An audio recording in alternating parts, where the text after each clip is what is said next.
So I wanted to put an hour meter on my new Timberpro chainsaw. I have not ran it yet, and I would like you guys to help me pick a spot on the saw to put the hour meter, the screen, the readout. I'm doing this hour meter for both you guys and me, so I can see how many hours I have on the saw.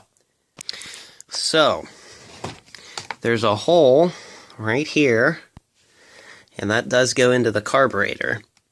And the spark plug wire is just behind this piece of plastic right in here. I think this is the adjustment for the throttle. This is the low, and this is the high, from what I can tell. So I think this is the adjustment for the throttle. I want to run the wire through there to the spark plug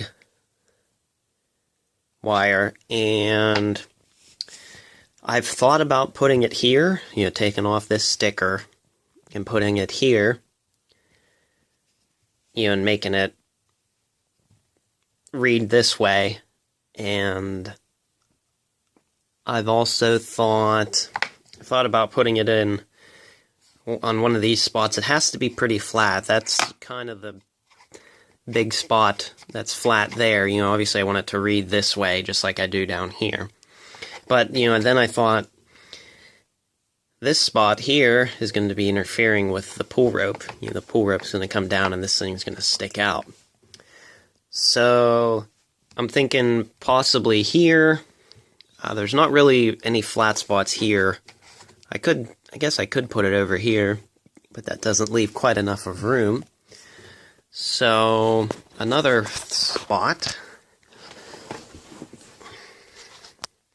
is either up top here. I could take the sticker off, but the trouble is the muffler is right here, and I don't know what the temperatures this thing can withstand, so I'd kind of like to stay, the muffler's right here, kind of like to stay away from this area. I thought about putting it right underneath the handle here, and then you'd be hitting it if you had gloves on and were running this. You'd be hitting it with your gloves. So I've thought about this spot also, but it's not real flat. So I'm kind of leaning more towards this spot right here. This is pretty flat. And I'm leaning even more towards this spot right here. It would be nice if I could put it on the saw somewhere here.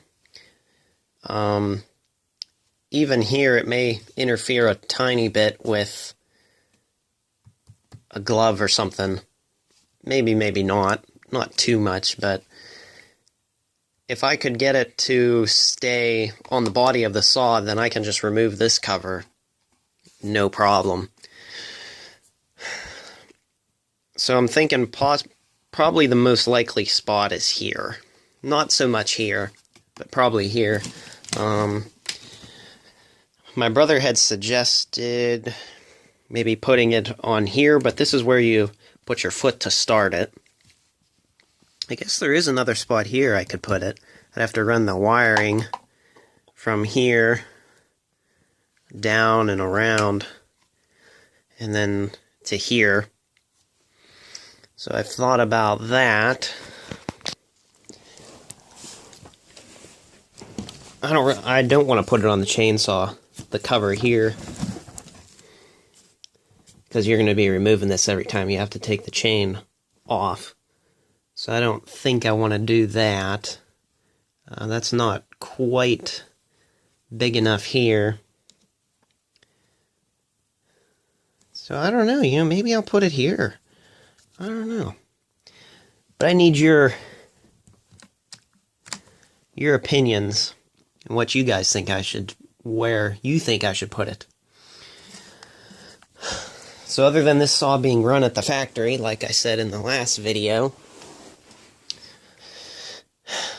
I haven't put any hours on this, and I haven't started it yet, so I don't want to start it until I install that hour meter and it starts working. And actually I can also tune the saw with that, because it gives you the hour reading when the saw is off, and then it gives you the RPMs while the saw is running. So I can actually tune the carburetor with that and see how fast the motor is spinning. I'm actually kind of leaning more towards this now. I'm I'm not really sure. Although, oh, let's see, that may not actually be a good spot, because if I spilled gas, flip the saw up on this side, and filled gas, the gas would probably run down there. So that may not work. So I'm kind of leaning towards up here. I know it's going to stick out a little, but I can't really do anything about that. I have another hour meter for my Harbor Freight 2-stroke generator, and I actually just mounted that right above the spark plug wire on the right, and I just used hot glue to put it on. The first time I had put it on, it had came off because it's right on top of the gas tank and it's going to be vibrating a lot. And obviously, this is going to be vibrating wherever this is. It's going to be vibrating a lot. So I put more hot glue on it, on the back of it, and stuck it on. And then I actually just took my hot glue gun and put a big thick bead around the outside, and it has not come off yet. So that's about all I have to say for this video. I'll be posting more videos of this thing soon. And thanks for watching, and I'll see you guys next time.